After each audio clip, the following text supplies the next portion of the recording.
தமிழ்நாட்டின் எதிர்காலத்தை விலை பேசுகிறதா திராவிட முன்னேற்றக் கழகம்? உறவுகளே, ஒரு சின்ன சீனை நம்ம ரீக்ரியேட் பண்ணலாம். அதாவது நம்ம மொபைலுக்கு ஒரு மெசேஜ் வருது. அந்த மெசேஜை பார்க்கும்போது 2000 ரூபா கிரெடிட்டட் அப்படின்னு சொல்லி நம்ம பார்க்குறோம். நம்ம ரியாக்ஷன் வந்து என்னவாக இருக்கும்? வாவ், சூப்பர், பரவாயில்லையே. ஆனால் ஒரு செகண்ட் நீங்கள் யோசிச்சிங்களா நின்று? அந்த 2000 ரூபா உங்கள் வாழ்க்கையை மாற்ற வருதா, இல்லை உங்கள் மனசை மெதுவாக மாற்ற வருதா, இல்லை பல துயரங்களையும் துன்பத்தையும் பல விஷயங்களையும் மறைச்சே நம்ம ஓட்ட விலைக்கு வாங்க வருகிறதா அப்படின்னு சொல்லிட்டு கண்டிப்பாக யோசிச்சிருக்க மாட்டோம். பணம் அரசியல் கருவி ஆன நாளே ஓகேவா, இந்த மாதிரி எப்போ ஓட்டுக்கு காசு ஒரு விஷயம் வந்தனாலே டெமோக்ரஸி வந்து டேஞ்சரஸாக ஆரம்பிச்சு. டெமோக்ரஸியாக அழிஞ்சு போயிடுச்சு. ஜனநாயகம்ன்றதே வந்து குழி தோண்டி புதைச்சிட்டோம் அப்படின்னு தான் நான் சொல்லணும். இன்றைக்கி நம்ம பணத்தை பற்றியோ இல்லைனா வந்து பார்த்திங்கன்னா 2000 ரூபா கொடுத்துட்டாங்க அப்படின்றத பற்றியோ பேச வரல. இன்றைக்கி நம்ம பேச போகிற விஷயம் என்னென்னா, இந்த பணத்துக்கு பின்னாடி இருக்கிற ஒரு மிக மிக மோசமான, ரொம்ப அசிங்கத்துக்குரிய ஒரு அரசியலை பற்றி தான் நம்ம பேச போகிறோம். உறவுகளால் நான், உறவுகளுக்காக நான், உங்கள் சிபி நவீன். நம்ம வீடியோ பார்க்கும்போது வந்து பார்த்திங்கன்னா, நம்ம இவரை பற்றி பேசினா அவரை பற்றி பேசினா வியூஸ் வருன்றதுக்காக நான் சத்தியமாக வந்து நான் வீடியோ போடலை. நான் இதை நான் சொல்லிடுறேன். இன்றைக்கி என்ன பிரச்சனையோ அதை நம்ம பேசணும் அப்படின்றதான் பாயிண்ட்டு, மக்களுக்கு தெரியப்படுத்தணும். அதனால் வந்து என் வீடியோஸ் பார்க்கக்கூடிய நீங்கள் வந்து ஹைலைட்ஸ்லாம் வச்சு மியூசிக்லாம் போட்டு உங்களை ரீட்டைன் பண்ணுன்றதுக்காகலாம் இன்டென்ஷன் கிடையாது. அதனால தான் போன வீடியோஸ் நம்ம ஹைலைட்ஸே வைக்கிறது கிடையாது. டேரெக்டாக கண்டென்ட் மட்டும்தான். என்னோடய கண்டென்ட்டை பேஸ் பண்ணி என்னோடய கண்டென்ட் இவர் பேசினா கரெக்டாக இருக்கும், நம்ம நல்ல விஷயம் தெரிஞ்சுக்கலாம், நீங்கள் நம்பினீங்க அப்படின்னா என் வீடியோஸை பாருங்கள். இல்லைனா வந்து நம்ம ஒரு ஹைப் கொடுத்து உங்களை ரீட்டைன் பண்ணணும், ஒரு ஜோக்காக பேசிட்டு காமெடியாக பேசிட்டு எல்லாமே இப்படியே நம்ம ஃபன் பண்ணால் போதும், அவரை திட்டினா போதும் அப்படின்ற இன்டென்ஷன் இருந்ததுன்னா அதுக்கான சேனல் இது கிடையாது. நான் ஓப்பனாகவே நான் உங்கள்கிட்ட சொல்லிடுறேன். உறவுகளே, மக்களுக்கு ஏதாவது ஒன்று பண்ணணும், நம்ம சேனல் மூலிமா நிறைய பேர் ஒரு நல்லது போய் சேரணும், ஒரு செய்தி போய் சேரணும், ஏதாவது ஒரு சின்ன மாற்றம் வரணும். இதுதான் நோக்கம். நீங்கள் சப்போர்ட் பண்ணுவீங்கன்னு நினைக்கிறேன். இது Times of republican political desk. அதாவது இந்த ஏடிஎம் யாருங்க? அப்பப்போ வந்து பார்த்திங்க அப்படின்னா பணம் விழுந்துக்கிட்டே இருக்கு அப்படின்னு பார்த்தா நம்ம யாருங்க? வேறு நம்ம சார் தான், நம்ம சிஎம் சார் தான். ஒரே சமயத்தில் வந்து பார்த்திங்கன்னா முதியோருக்கு காசு, கைப்பெண்களுக்கு காசு, திருநங்கைகளுக்கு காசு, மாற்றுத்திறனாளிகளுக்கு காசு, இவங்க எல்லாத்துக்குமே 2000 ரூபா கொடுத்துருக்காரு. 5.92 லட்சம் மாற்றுத்திறனாளிகளுக்கு 3500 ரூபா கொடுத்துருக்காரு. 29.29 லட்சம் பயனாளிகளுக்கு 3200 ரூபாய் கொடுத்துருக்காரு. 2.58 லட்சம் குடும்பங்களுக்கு வந்து பார்த்திங்க அப்படின்னா 4000 ரூபா கொடுத்துருக்காரு. மீனவர்களுக்கு வந்து பார்த்திங்கன்னா 8000 ரூபா கொடுத்துருக்காரு. தேயிலை விவசாயிகளுக்கு வந்து பார்த்திங்கன்னா கிலோவுக்கு 2 ரூபா ஆதார விலையாக கொடுத்துருக்காரு. அதாவது இது ஒரு பட்ஜெட் அனௌன்ஸ்மெண்ட் மாதிரி இல்லை, இது ஒரு பல்க்கு ட்ரான்ஸ்ஃபர் மாதிரி இருக்குது. அப்படியே வந்து பார்த்தீங்கன்னா மொட்டையாக தூக்கி, என்ன ஒரு டெக்னிக் பாருங்கள். ஓட்டுக்கு காசு வந்து இப்படியும் கொடுக்கலான்றதை வந்து ரொம்ப சாதுரியமாக நிரூபிச்சிருக்காங்க நம்மளுடைய அரசு. ஒரு மாநிலம் வந்து பார்த்திங்கன்னா இவ்வளோ கேஷ் அவுட்ஃப்ளோ பண்ணுதுன்னா அதுக்கான ரெவென்யூ வந்து எங்கேருந்து வந்திருக்கும்? ரெவென்யூ பேக் போன் என்ன அப்படின்னு நம்ம யோசிக்கணும் இல்லையா? நம்ம யாரும் அதை யோசிக்க மாட்டோம். கிரெடிட் ஆகிடுச்சா, ரைட், ஓகே.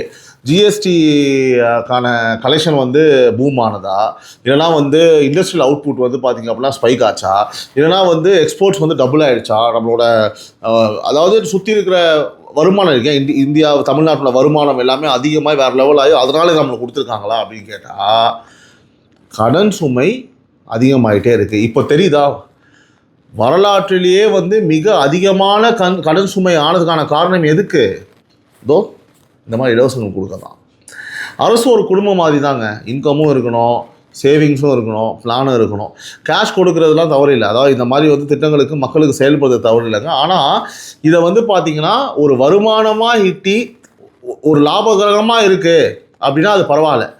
இந்த அளவுக்கு வந்து பார்த்திங்கன்னா கேஷ் ஃப்ளோவுக்கு ஃபினான்ஷியல் டிரான்ஸ்பரன்சி இருக்கணுமா இல்லையான்னு நீங்கள் கமெண்டில் சொல்லுங்கள். சத்தியமாக இருக்காது. வெறும் வெள்ளை பேப்பர் எடுத்து காமிப்பாங்க. நம்ம அறிக்கை கேட்டால் நம்ம பார்த்துருக்கோம். கரெக்டாக இந்த காசெல்லாம் இப்போ வந்தது இல்லையா? இதை வந்து பார்த்தீங்க அப்படின்னா ஒரு ரிலீஃப் சைனாக நீங்கள் பார்க்குறீங்களா? ஒரு ரிலீஃப் பட்டனாக பார்க்குறீங்களா? இது ஒரு டேஞ்சர் பட்டன். உண்மையாக சொல்கிறேங்க. அதாவது இது வந்து ஒரு சொல்யூஷனே கிடையாது. சத்தியமாக சொல்கிறேன், இது சொல்யூஷன் கிடையாது உறவுகளே. ஒரு மாற்றுத்திறனாளி குடும்பத்துக்கு வந்து 4000 அவர்களுக்கு நீங்கள் கொடுத்துட்டீங்க, ரைட்டு. அவங்க மந்த்லி ஸ்டேபிள் இன்கம்க்கு நீங்கள் என்ன பண்ணியிருக்கீங்க? அது எங்கே? ஒரு இளைஞர் வந்து வேலை இல்லாமல் இருக்கான், 2000 ரூபா கிடைச்சா 2 நாள் அவனுக்கு சந்தோஷமாக இருக்கும். அப்புறம் 3ஆம் நாள் அவனுக்கு திரும்பவும் அதே ஸ்ட்ரகிள் தானே. என்ன நீங்கள் மாற்றுனீங்க இதெல்லாம் கொடுத்து? என்ன நீங்கள் மாற்ற போகிறீங்க? அதாவது இந்த மாதிரி கேஷ் பாலிட்டிக்ஸ் வந்து பார்த்தீங்கன்னா பாவர்ட்டியை வந்து எலிமினேட் பண்ணாது உறவுகளே, கண்டிப்பாக பண்ணாது. இது வந்து பார்த்தீங்கன்னா அந்த சமயத்தில் அந்த தருணத்தில் வந்து ஒரு சந்தோஷமாக இருக்கும், ஒரு மேனேஜ் பண்ணுமே தவிர்த்து ஒருவரோட வாழ்க்கையை வந்து 1% கூட மாற்றாது. சான்ஸே கிடையாது, அதுக்கு மாற்ற போதே கிடையாது. அதாவது கொடுத்துட்டாங்களே போதும் அப்படின்ற ஒரு மைண்ட் செட் நம்ம எல்லாருக்குமே வந்துடும். என்ன ஆகுனா டிபெண்டன்சி வந்து பயங்கரமாக உருவாக ஆரம்பிச்சோம். இந்த மாதிரி நீங்கள் கொடுக்க என்ன ஆகும், நான் மக்களோட மனசில் லைக் ஓகே நம்மளுக்கு ஏதாவது ஒன்று ஸ்டாலின் ஐயா கொடுப்பாரு, ஒரு 1000 ரூபா வரும், இவ்வளோ ஒரு 2000 வரும், இது ஒரு 500 ரூபா வரும். அதாவது நம்ம ஏர்போர்ட் மூர்த்தி நான் அப்போ சொல்லுவார், அது நல்ல ஒரு இது. இன்னும் கொஞ்சம் நாள் போச்சு அப்படின்னா எல்லாருக்கும் ஒரு அட்டையை கொடுத்துருவாங்க. நம்ம போயிட்டு ரேஷன் கடையில் வந்து பார்த்தீங்கன்னா அந்த அட்டையை காமிச்சோன்னா காலை உணவு, மத்தியான உணவு, நைட் உணவுன்னு 3 வேளை கஞ்சியை ஊற்றுவாங்க. நம்ம குடிச்சிட்டு வந்து படுக்கணும். எல்லாரையும் சோம்பேறி ஆகியும். அந்த மாதிரி ஒரு நிலை தான் டிபெண்டன்சியை உருவாக்குமே தவிர்த்து இது ஒன்றுத்துக்குமே பிரோஜனம் கிடையாது. நான் உங்கள்கிட்ட ஒரு கேள்வியை முன்வைக்க நீங்கள் கமெண்ட்டில் சொல்லுங்கள். நம்ம வந்து பார்த்தீங்கன்னா வளர்ச்சியை கேட்குற சமுதாயமாக இருக்கணுமா, இல்லைன்னா இலவசங்களை எதிர்பார்க்குற சமுதாயமாக இருக்கணுமான்னு நீங்கள் முடிவு பண்ணி கமெண்ட் பண்ணுங்கள் உறவுகளே. 29.29 லட்சம் பெனிஃபிஷரிஸ் இருக்காங்க. ஆக மொத்தம் நீங்கள் ஃபேமிலியெல்லாம் சேர்த்து பார்த்தா 70 முதல் 80 லட்சம் ஓட்டு வந்து இம்பேக்ட் ஆகிருக்கு. கரெக்டுங்களா? இது வந்து ஒரு டிஸ்ட்ரிபியூஷன் இன்டென்சிட்டின்னு சொல்லலாம். எலெக்ஷன் சூழலில் ஏன் இது அதிகமாக இருக்குது அப்படின்னு பார்த்தீங்கன்னா, ஒரு எலெக்ஷன் வரும்போது அடுத்து அந்த அரசு நமக்கு கொடுத்தது மெமரி ட்ரிகர் ஆகும் இல்லையா. இந்த மாதிரி காசு கொடுத்தா இவங்க தான் ஓட்டு போடணும். ஸோ நான் என்ன சொல்கிறேன் அப்படின்னா, இந்த மாதிரி பண்ணும்போது பாலிசியை வந்து பார்த்திங்கன்னா நினைவில் வைக்க மாட்டாங்க. வெறும் கேஷை மட்டும்தான் மனுஷனால் நினைவில் வைப்பாங்க. ஸ்டாலின் ஐயா வந்து ஒரு 5000 கொடுத்தாரு, 2000 கொடுத்தாரு. இதுதான் வந்து ஸ்ட்ராட்டஜி. இதுதான் ஸ்ட்ராட்டஜி. ஓப்பன் ஸ்ட்ராட்டஜி நான் சொல்கிறேன். கவர்மெண்ட் வந்து பார்த்தீங்கன்னா ஸ்டெடியாக க்ரோத் ஆச்சான்னு கேட்டால் 0. இது வந்து ஜஸ்ட் ஒரு எலெக்ஷனுக்கான ஒரு ஸ்பைக் உறவுகளே. இந்த மாதிரி கொடுக்குற விஷயங்கள்லாம் நல்லது தான். ஆனால் இந்த 4.25 வருஷம் ஆல்மோஸ்ட் 5 வருஷம் ஆயிடுச்சு இல்லையா, அப்போல்லாம் ஏன் வந்து கொடுக்கல? அதாவது ஒன்றுமே பண்ணலை மக்களுக்கு. கடைசி நேரத்தில் கண்டினியூஸாக வந்து அக்கௌண்ட்டில் பணத்தை போட்டுனே இருக்காங்க. அப்படின்னா வெளிப்படையாக ஓட்டு காசு கொடுக்கறத திட்டத்துன்ற பேரில் வந்து கொடுத்துட்டே இருக்காங்க. இதை வந்து பார்த்திங்கன்னா நம்மளே வந்து படுத்துக்கிறே காரி தூக்குனா என்ன ஆகும், அந்த மாதிரி வெளிப்படைத்தன்மையாக வந்து ஓட்டுக்கு வந்து பார்த்திங்கன்னா வாங்கிறதுக்காக இந்த மாதிரி கொடுக்குறாங்கன்றது வெளிப்படையாக தெரிவிக்கிறாங்க. இதில் ஒரு பக்கம் நல்லதும் கூட. இது கண்டிப்பாக உங்களுக்கு பேக் ஃபயர் தான் ஆகுன்றது என்னோட கருத்து. உறவுகளே, காலையில் எனக்கு இந்த பணம் வந்து போட்டாங்க, எல்லாருக்கும் வந்திருக்குன்னு சொல்லி நியூஸ் பார்த்தேன். 2000, 4000, அப்புறம் ஒரு 8000 அப்படின்னு சொல்லிட்டு. இதை நான் அப்படியே பார்க்கும்போது எனக்கு ஒரு சீன் வந்து எக்ஸாக்டாக பர்ஃபெக்டாக மேட்ச் ஆகும். நம்ம எடிட்டர் இப்போ போடுவாப்ல. இது உங்களுக்கு இந்த மாதிரி தோணுச்சா அப்படின்றது நீங்கள் சொல்லுங்கள் உறவுகளே. 2000, 4000, 6000, 8000. அதாவது இலவசம் என்ற பேரில் வந்து ஒரு அடிமைத்தனம் உருவாகி கொண்டு இருக்கு. அந்த கல்ச்சர் இங்கே உருவாகுது. இன்னும் எவ்வளோ நாளைக்கு இந்த கல்ச்சரை வந்து நம்ம ஏற்றுக்க போகிறோம் உறவுகளே? இன்னும் எவ்வளோ நாளைக்கு ஓட்டுக்கு காசை வாங்கிட்டு அசிங்கமாக ஒரு 5 வருடம் அடிமைத்தனமாக நம்ம இருக்க போகிறோம்னு நீங்கள் நினைக்கிறீங்க? ஸோ மீனவர்களுக்கு வந்து 8000 மீனவர்களுக்கான திட்டங்கள் எல்லாத்தையுமே நீங்கள் சொன்னதை நீங்கள் செஞ்சிட்டிங்களா? உங்கள் மனசாட்சி தொட்டு சொல்லுங்கள். நீங்களே எடுத்து பாருங்கள்.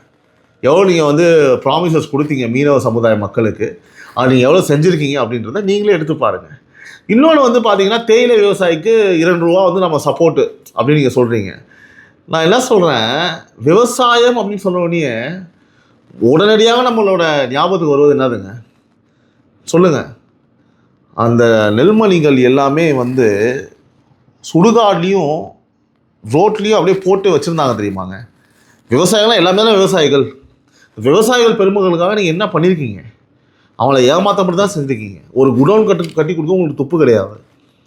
நானும் டெல்டாக்காரன்னு சொல்லிட்டு ரோடு போட்டு நடக்கிற நீங்களாம் விவசாயியா? எவ்வளோ பெரிய ஒரு கபட நாடகத்தை நீங்கள் ஆடிட்டு இருக்கீங்கன்னு தெரியுதா? இந்த மாதிரி ஐடியாலாம் உங்களுக்கு யார் கொடுக்குறா?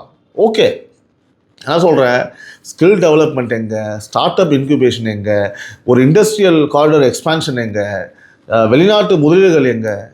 உங்களால் வந்து பார்த்தீங்கன்னா ஒரு சமத்துவ கக்கூசை தவிர்த்து வேறு என்ன இந்த தமிழ்நாட்டுக்காக சிறப்பாக செஞ்சுருக்க முடியும் நீங்கள் நம்புறீங்க? யாராவது வந்து பார்த்தீங்கன்னா வெளிநாட்டுக்காக இங்கே முதலீடு பண்ணுறது ரெடியாக இருக்கான்னு நினைக்கிறீங்களா? கொடுக்குற டேட்டா எல்லாம் பொய்யான டேட்டா. அதையும் வந்து ப்ரூஃபோடு வந்து பல செய்தியில் வந்து வெளியிட்டாங்க. என்ன பண்ணியிருக்கீங்க? அதை விட்டு வெறும் காசாக கொடுத்து ஓட்டை நீங்கள் வாங்க நினச்சிங்க அப்படின்னா அது எவ்வளோ பெரிய முட்டாள்தனம். ஒரு லாங் டேர்ம் ரெவென்யூக்கு நீங்கள் எதுவுமே ஜென்ரேட் பண்ணலை. அப்போ தான் இந்த வெல்ஃபேர் வந்து பார்த்திங்கன்னா மக்களுக்கு கரெக்டாக மாதம் மாதம் போய் சேரும். அவனை சோம்பேறி ஆக்கிறதுக்கு என்னன்ற வழியை மட்டும் தான் வந்து இந்த அரசு பண்ணிகிட்டு இருக்கு. அதாவது நான் நல்ல ஒரு விஷயம் நம்ம புரிஞ்சுக்கணும். இப்போ வந்து இந்த டேக்ஸ் பேலாம் இன்க்ரீஸ் ஆகுது, நம்ம டேக்ஸ் கட்டுறோம் அப்படின்னா இதுக்கெல்லாம் காரணம் நீங்கள் வாங்கக்கூடிய இலவசங்கள் தான். இது நம்ம தர நம்மளே வந்து பார்த்திங்கன்னா மண்ணவாரி போட்ட மாதிரி ஒரு கதையாயிடும்.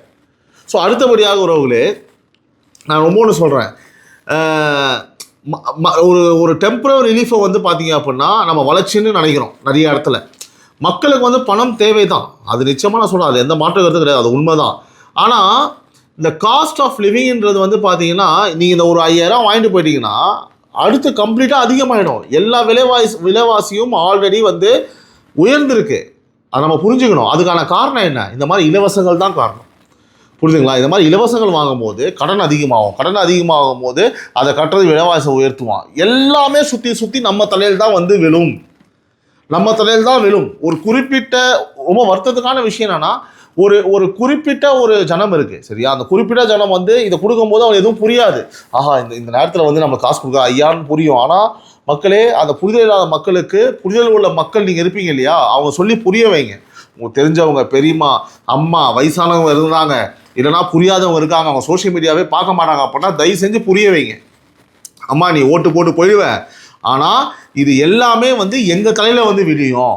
நாங்கள் ஒவ்வொரு ஆளுக்கும் ஒவ்வொரு ரேஷன் கார்டுக்கும் வந்து பார்த்தீங்கன்னா அதுக்கான கடன் சுமை வந்து அதிகமாகும் அப்படின்றத நீங்கள் சொல்லுங்கள். திரும்பவும் சொல்கிறாங்க, இது வந்து பார்த்தீங்க அப்படின்னா ஒரு தனி மனிதரை இந்த மாதிரி காசு வாங்குறது தான் என்ன தெரியுமா ஆகும்? முழுமையாக அவனோட வளர்ச்சியவே தடுக்கிறாங்க, அவன் ஜென்ரேஷனையே அழிக்கிறாங்க. உங்களுக்கு புரியுதா? அவன் வந்து யோசிக்கவே மாட்டாங்க, அவன் ஒரு பிஸ்னஸ்மேன் ஆக மாட்டான், ஒரு ஆண்டர்பிரனர் ஆக மாட்டான். அப்படியே அவனை வந்து நான் சொல்கிறது வந்து பார்த்தீங்கன்னா ஒரு ரிச் பீப்புளையோ இல்லை அப்பர் மிடில் கிளாஸ் பீப்புளெலாம் வந்து பார்த்தீங்கன்னா டேக்ஸில் பிரச்சனை வரும், விலைவாசி ஏறும், டேக்ஸ் அதிகமாக வாங்குவானுங்க அந்த மாதிரி. ஆனால் ஒரு லோவர் மிடில் கிளாஸ் பீப்புளெலாம் வந்து பார்த்திங்கன்னா அவ்வளோதான், அவனை அப்படியே வச்சு காசை கொடுத்து ஓட்டு வாங்குறது. இது வந்து நம்ம எப்போ வெளியில் வர போகிறோம்? எல்லாமே மாறுது இந்த தமிழ்நாட்டில். அதாவது ஜென்ரேஷனாக வந்து பார்த்திங்கன்னா எல்லாமே மாறுது. ஜென்சி கிட்ஸ்ன்னு நம்ம சொல்கிறோம். ஆனால் இந்த ஓட் கல்ச்சர் மட்டும் எப்போ மாறப்போகுதுங்க? எப்போ மாறப்போகுது? அது இன்னும் 1 மாதம் தான் இருக்குது. ரைட் டைமுங்க, நீங்கள் மாறுறதுக்குள்ள ரைட் டைம். இது வந்து நீங்கள் காசு வாங்கிக்கோங்க, எல்லாமே உங்கள் காசு தான், எல்லாமே நம்ம காசு தான், மக்களுக்கு போய் சேர வேண்டிய காசு தான். ஆனால் லிட்ரலாக அதிலே நம்மளுக்கு எல்லாத்துக்குமே தெரியுது, இந்த காசை நம்மகிட்ட கொடுத்து அவங்க ஓட்டை வாங்க பார்க்குறாங்க. ஏமாறாதீங்க, அடிமைத்தனமாக நம்ம இருக்கவே முடியாது. அடுத்த 5 வருஷத்துக்கு ஒரு நாள் வந்து மழை, ஆனால் ஒவ்வொரு நாளும் உங்கள் தலையில் இடி விழும், ஒவ்வொரு நாளும் உங்கள் தலையில் இடி விழுந்துக்கிட்டே இருக்கும். நல்லா புரிஞ்சுக்கோங்க. ஸோ மக்களே, அதாவது எல்லாத்துக்குமே ஒரு அக்கௌண்டபிலிட்டி இருக்கணும் உறவுகளே, நல்லா புரிஞ்சுக்கோங்க. இன்றைக்கி வந்து இந்த டெம்பரவரியான சந்தோஷத்தினால வந்து பல கோடி மக்களின் வாழ்வாதாரத்தை நம்ம சீரழிக்கிறோம். அதுக்கான பொறுப்பு நம்ம எல்லாருக்குமே இருக்குது. எனக்கு 2000 வந்துருச்சுப்பா, எனக்கு 5000 வந்துருச்சுப்பா, எனக்கு இதை கொடுத்துட்டாருப்பான்னு நம்ம வந்து கொண்டு போய் இந்த ஏமாத்துகிற கவர்னன்ஸ் கிட்ட நம்ம போய் ஓட்டை போட்டோம் அப்படின்னா அது பல பேர் வாழ்க்கையவே மாறிடும். நல்லா புரிஞ்சுக்கோங்க. நான் திரும்பவும் சொல்கிறேன், நான் கிளியராக சொல்கிறேன், முக்கியமான பாயிண்ட்டு கவனமாக கேளுங்க.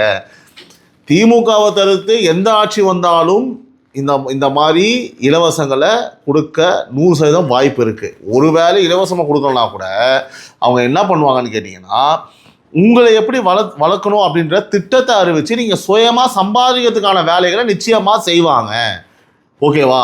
ஸோ இதெல்லாம் திமுக மட்டும்தான் பண்ணணும்னு, இதுதான் பண்ணணும்னு நீங்கள் ஒரு நினப்பு இருந்தது அப்படின்னா உங்களை நீங்களே ஏமாற்றிக்கிறீங்க. நான் சொல்ல வர கருத்து என்னென்னா, ஓகே இதை நீங்கள் கொடுக்குறீங்க, ஆனால் ஓட்டு போகிறதுக்கு 1 மாதத்துக்கு முன்னாடி கொடுக்குறீங்களா, அப்போ உங்களை மிகப்பெரிய சுயநலம் இருக்குது இல்லையா, அதை வந்து பார்த்தீங்கன்னா மக்கள் வந்து புரிஞ்சுக்கணும். அவங்க சுயநலத்தை நீங்கள் புரிஞ்சுக்கணும் தான் சொல்கிறேன், ஏமாறாதீங்க.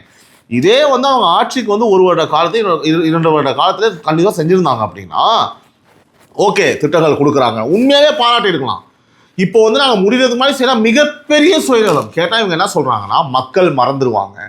மக்கள் மறந்தா என்ன, மறக்கலாம் என்ன? நீங்கள் நல்லபடியாக ஆட்சி செஞ்சீங்கன்னா மக்கள் திரும்ப ஓட்டு தானே போட போகிறாங்க. ஏன் இவ்வளோ பணத்தை நீங்கள் இறக்கிறீங்க? இதெல்லாம் யாரோட பணம்? மக்களே உண்மையாகவே சொல்கிற, கடன் வாங்கி அவங்க டெய்லி வந்து அந்த கடனுக்கான வட்டியை வந்து திரும்ப கடன் வாங்கி கட்டுறாங்க. இதில் என்ன நல்லது இருக்குது? தமிழ்நாட்டை வந்து பார்த்தீங்கன்னா அழிச்சிட்ருக்காங்க. நம்பர் 1ல் தமிழ்நாடு இருக்கக்கூடிய அவங்க சொல்லிக்கிறாங்க, நம்பர் 1ல் தமிழ்நாடு இருக்குதுன்னு சொல்கிறாரு முதல்வர்.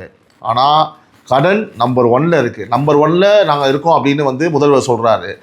எவ்வளோ எல்லாண்டோ பிரச்சனை வந்துட்டு இருக்கு பாருங்கள். இன்றைக்கி நேற்று அப்புறம் நம்ம தனி வீடியோவாக பேசுவோம்.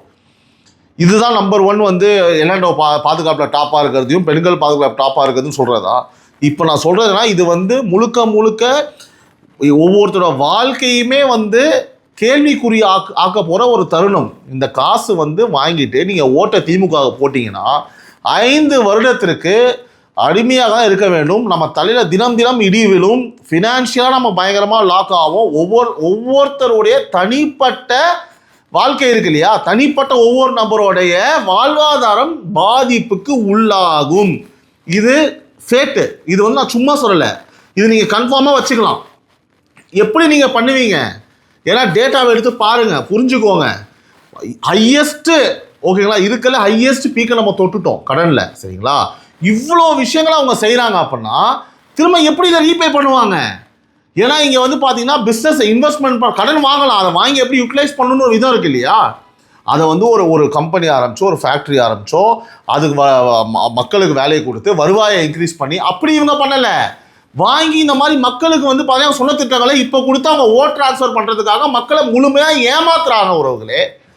இவங்களால வந்து பார்த்தீங்கன்னா இதை நம்ம பார்த்துக்கலாம். இப்போ நம்ம ஆட்சிக்கு வந்துடணும். சரியா, வந்துட்டு நம்ம அப்புறம் எல்லாம் சமாளிச்சுக்கலாம், எப்படியாவது பார்த்துக்கலாம். உறவுகளே, நான் தயவு செஞ்சு சொல்கிறேன், நம்ம காசு தான், நம்ம டேக்ஸு தான், வாங்கிக்கோங்க. ஆனால் இது முழுக்க முழுக்க சுயநலம், சுயநலத்தின் உச்சம். ஒரு அரசியல் அவலம், அரசியல் அசிங்கம். இது போன்ற அரசியல் இப்போ நடக்கிறத பார்க்கும்போது மன வேதனையாக இருக்கும். முதலாம் ஓட்டு காசு கொடுப்பாங்க, ரைட் போகும். ஆனால் இந்த மாதிரி ஸ்கீமுன்ற பேரில் மனுஷனோட சைக்காலஜிக்கலாக அவங்க எப்படி ட்ரிகர் பண்ணுன்றதை தெரிஞ்சுக்கிட்டு எல்லாத்தையுமே இப்போ ரிலீஸ் பண்ணி அவங்க மனசை மாற்றலான்னு பார்க்குறாங்க. ஆனால் எனக்கு தெரிஞ்ச அளவுக்கு நான் இங்கே வந்து பார்த்தீங்கன்னா கேம்பெயினிங் பண்ணல. நம்ம அவ்வளோ பெரிய முட்டாளாக இருக்க மாட்டோம், அவ்வளோ பெரிய பைத்தியக்காரனாக இருக்க மாட்டோம். இதை கூட புரிஞ்சுக்க தெரியாமல் நம்ம ஒரு முட்டாள் மனிதனாக இருக்க மாட்டோம்னு ஒரு நம்பிக்கை எனக்கு இருக்குது. யோசித்து ஓட்டு போடுங்க. இன்னும் 1 மாத காலம்தான் இருக்குது. நம்ம காசு வாங்கிக்கோங்க, அதில் தவறு கிடையாது. உறவுகளே, உங்கள் வாக்கு விலைக்கு அல்ல. அடுத்த 5 வருடம் நம்ம வாழணும், தமிழ்நாடை காப்பாற்றணும். சிந்திச்சு வாக்களியுங்கள். நான் இறுதியாக சில கேள்விகள்லாம் முன் வச்சு நான் முடிச்சதுக்கான பதிலை நீங்கள் சொல்லுங்கள். அதாவது 2000 வந்தது நல்லது தான். ஆனால் அந்த 2000க்கு பின்னாடி இருக்கிற பாலிசி செக் பண்ணலாமா, நம்ம இது எதுக்காக கொடுத்தாங்க அப்படின்ற கருத்தை நீங்கள் தெரிவிங்க. நம்மளுக்கு கேஷ் இந்த மாதிரி வந்து டிஸ்ட்ரிபியூஷன் பண்ணால் மட்டும் போதுமா, இலவசமாக கொடுத்தா மட்டும் போதுமா? ஏன்னா வந்து ஒரு ப்ராப்பர் அட்மினிஸ்ட்ரேஷன் நம்மளுக்கு வந்து ரிஃபார்ம் தேவையா, இல்லை ஆட்சி மாறணுமான்றது நீங்கள் சொல்லுங்கள், கருத்தில் சொல்லுங்கள். இலவசம் வந்து நம்மளோட உரிமையா, இல்லைனா வந்து இது வாக்குக்கான முதலீடா, ஒரு இன்வெஸ்ட்மெண்ட்டா அப்படின்றதையும் நீங்கள் சொல்லுங்கள். இந்த மாதிரி கேஷ் பாலிடிக்ஸ் வந்து தமிழ்நாட்டை வந்து பார்த்தீங்க அப்படின்னா ஸ்ட்ராங் ஆக்குமா, இல்லைனா மீண்டும் கடனில் தள்ளி இந்த தமிழ்நாடு நாசமாக போயிடுமா அப்படின்றத மறக்காமல் இவ்வளோ கேள்விகளை முன் வச்சுருக்கேன் உறவுகள்கிட்ட. தயவு செஞ்சு நீங்கள் வந்து உங்களோட கருத்துக்களை பகிருங்க. எனக்கு என்னன்னா வீடியோ முழுமையாக பாருங்கள், பார்த்து உங்களோட கருத்தை நீங்கள் பதிவு பண்ணுங்கள். யாரெல்லாம் வீடியோ முழுமையாக பார்க்கணும் எப்போவுமே மைண்டில் வச்சுக்க. என் உறவுகளுக்கு நான் சொல்கிறேன், என்ன கமெண்ட் நீங்கள் போட்டாலும் லாஸ்ட்டாக ஒரு ஹார்ட் போடுங்க, so that I can know நீங்கள் வீடியோ முழுமையாக பார்த்துருக்கீங்கன்னு சொல்லிட்டு. எல்லாருக்கும் நன்றி உறவுகளே. மற்றொரு வீடியோவில் உங்களை எல்லாருமே நான் மீண்டும் சந்திக்கிறேன். நன்றி, வணக்கம்.